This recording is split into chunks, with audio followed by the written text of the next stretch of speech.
There is a moment in the Daredevil Season 5 finale that crystallizes everything this show has been building toward ever since it began 11 years ago.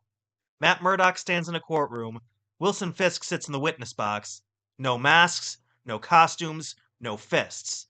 Just two men who have spent the better part of their adult lives trying to destroy each other, meeting one last time on the only ground where the outcome is genuinely uncertain.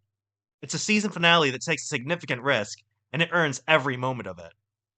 What season 4 and 5 showrunner Dario Scardapane clearly understands is that Daredevil is not fundamentally just a story about a man in a red suit fighting criminals.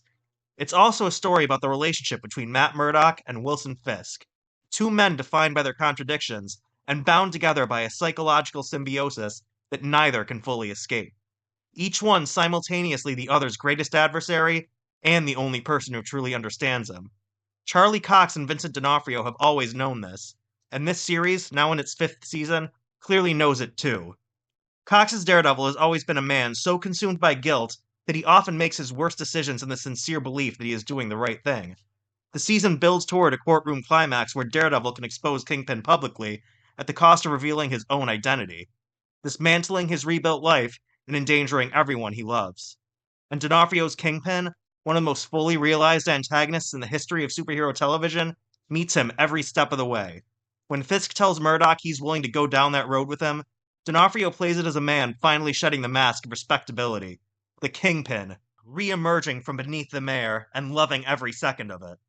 The season earns this finale by surrounding its central dynamic with material of genuine weight.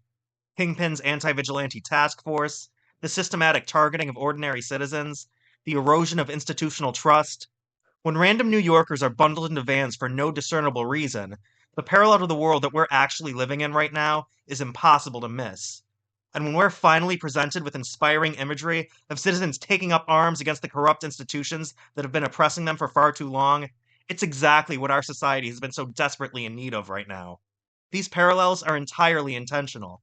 Daredevil Season 5 has been doing what the best superhero storytelling has always done, using the costume and the mythology as a lens through which to examine something true about the present moment.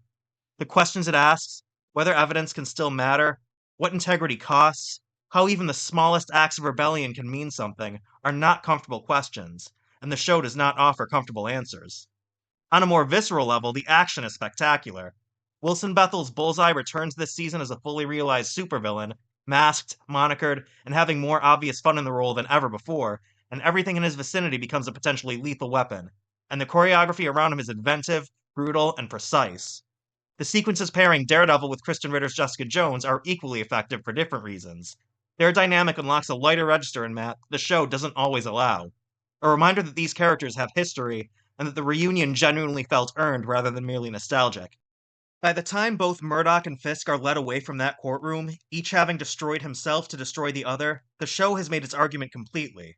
Daredevil and Kingpin, Matt Murdock and Wilson Fisk, mirror images, equally driven and equally self destructive. Two men who cannot exist without each other and cannot survive together. Seasons 4 and 5 of Daredevil functioned, in retrospect, as a single extended story, and the second half resolves this story arc with a completeness that makes the whole feel more coherent in hindsight than either part did in isolation. It promises to connect forward to The Punisher One Last Kill next week, to this summer's Spider Man Brand New Day, to next year's Daredevil Season 6, all before Avengers Secret Wars eventually brings this entire multiverse saga to its conclusion. But whatever comes next, what this season demonstrated is something simpler and more important: that superhero television, at its best, is not just about the action or the mythology or the expanding universe.